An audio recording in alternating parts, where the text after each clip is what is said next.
maxamed cabdulaahi salaad oo baarsi ayaa xilka wasiirka gaadiidka iyo duulista hawada xukuumadda federaalka Soomaaliya ayaa faahfaahin buuxda ka bixiyay cilad ku timid diyaarad nooca xamuulka ah oo maanta ku soo dhacday garoonka diyaaradaha aadan cadde ee magaalada Muqdisho.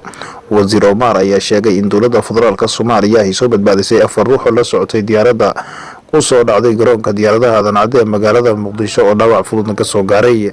Sababta dhicitaanka diyaaradda keentay ayuu sheegay kadib markii diyaaradan oo xamuul ka qaaday magaalada Muqdisho kuna sii jeeday magaalada Beledweyne ay soo wajahday cilad ku qabsatay kadibna ay dib ugu soo laabatay garoonka aadan cadde. diyaaradda xamuul ka qaaday magaalada Muqdisho kuna socotay Beledweyne ayuu dooliyuhu nagu soo wargeliyay inay cilad soo wajahday isla markaana dib ugu soo laabanayo garoonka aadan cadde. Markii ay soo cagarigatay ayuu dooliyuhu xakameyn waayay waxaana uu ku dhiftay derbiga ku yaala garoonka aadan cadde ee magaalada Muqdisho ayuu yiri Mr. Omar.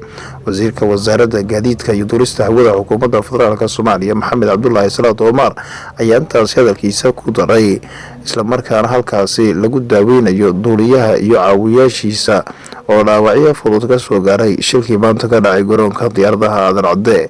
diyaaraddu waxa ay afka ay ku dhifatay derbiga garoonka, khasaare muuqdo ayaana soo gaaray hase yeeshee waxaa muddo la hakiyay duulimaadida garoonka diyaaradaha aadan cadde balse howlaha iyo samata bixinta dadkii ku waxyeeloobay kadib ayaa dib loo fasixi doona ayuu yiri wasiirka xilka wasiirka gaadiidka iyo duulista hawada xukuumadda Soomaaliya.